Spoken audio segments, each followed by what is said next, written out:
Nico Hulkenberg holds the record for completed the most number of Grand Prix without a podium. The best he ever got was 4th place. So near, yet so far. So where is this modern day legend nowadays? The German professional racing driver currently serves as the reserve driver in Formula 1 for the Aston Martin F1 team. He recently joined the grid when Sebastian Vettel got COVID. Hulkenberg was amazing. He is one of 6 drivers since 2005 to win the GP2 Series or the Formula 2 Championship in his debut season. Lewis Hamilton, Nico Rosberg, Charles Leclerc, George Russell and Oscar Piastri are the other drivers. Legends, I would say. He was also the 2009 GP2 Series champion and the previous champion of both the Formula 3 Euro Series and the A1 Grand Prix as part of A1 Team Germany. This March 2022, after 129 races, he still has not had a chance to step on the podium. He actually broke Adrian Sutil's previous record of 128. Whatever happened to him in Formula 1? Truthfully, he is still one of the best drivers in the world. It's just unfortunate that he hasn't placed on the podium in his career. Most of us think it's probably either the car, the driver dynamic, which prevented him from winning. Nico Hulkenberg started out Formula 1 with the Williams team in 2010. He was able to claim the first pole position for the team in 5 years. Everyone was shocked when Williams did not retain him for the following year. He then joined Force India as a test and reserve driver, and he was promoted to a race seat in 2012. Nico joined Esteban Gutierrez for the Sauber team in 2013, but eventually returned to Force India in 2014. The legend turned to Renault in 2017 and was replaced by Esteban Ocon in 2020. Nowadays, he is called on by several teams whenever they need a driver. He's also always ready to respond. Hulkenberg drove for Racing Point in 3 races during the 2022 season and replaced Sebastian Vettel at Aston Martin for the first 2 races of the 2022 season. Like almost every Formula 1 driver, Nico also began motorsport through karting.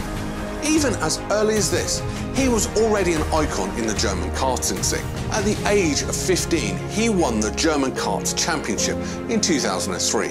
Teams had their eyes on him, already predicting that he was going to be a world champion in the future.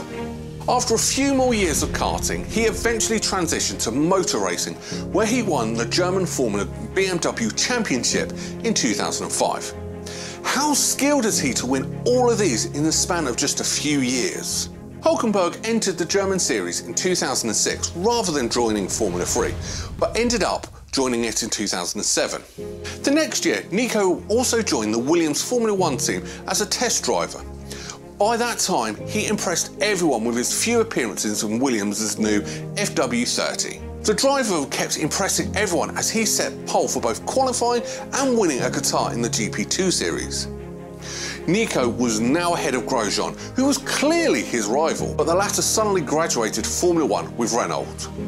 Now, at the end of the season, Hulkenberg became the first rookie to win the championship since Lewis Hamilton, with 100 points to Vitaly Petrov's 75. Finally, in 2010, Williams promoted him to the race team.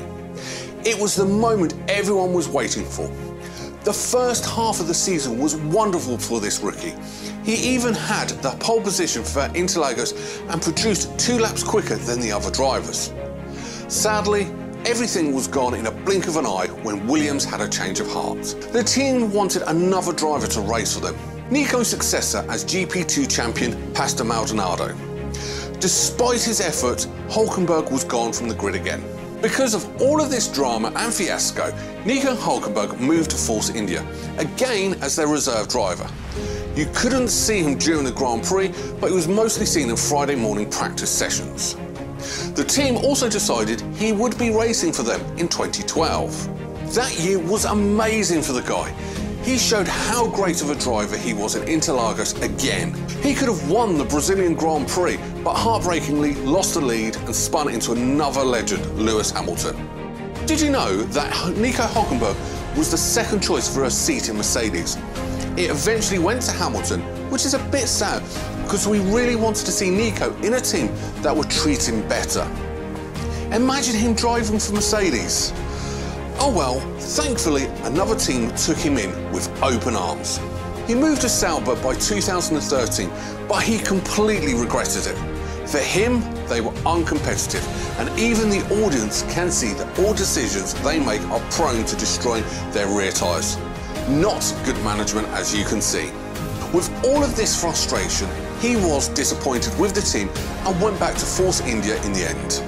Nico made history again in 2015. He became the first active Formula One driver to claim victory in the Le Mans 24 Hours in 24 years. He proved those who were thinking that the other racers were impairing his performance, because when he joined the championship in Austria, he finished in 6th place. Everyone was just doubting this man. A clash of calendars meant no Le Mans return for Hulkenberg in 2016. Formula One wasn't so fun as well, because he still hadn't earned a podium finish. During Monaco, he was one of the leading drivers in the race, but because of a poorly timed pit stop where the team is to blame, he lost his advancements and Perez reached for the pole instead. This further proves that Hulkenberg has the skills, but he's never been paired with great teams. Now, in Renault, Nico contributed to most of the team points, scoring 43 out of 57. He missed another potential podium win when he crashed in Baku. This time he surpassed Sutil's title of having the longest career without a top 3 finish. In the 2019 German Grand Prix, Nico was part of a crash that changed his whole career. This was inevitably one of the lowest points for him. The Hockenheim crash allowed the team to replace Hulkenberg for Ricciardo, who was fresh from Red Bull. Yet, the legend returned to Formula One sooner than expected. He turned to Racing Point when Sergio Perez got COVID in 2020. Recently, he substituted for Aston Martin too when Sebastian Vettel also had the virus. It looks like we've been seeing Hulkenberg just as a reserve driver nowadays. When will he return to the grid permanently? We can't wait to see him finally on the podium.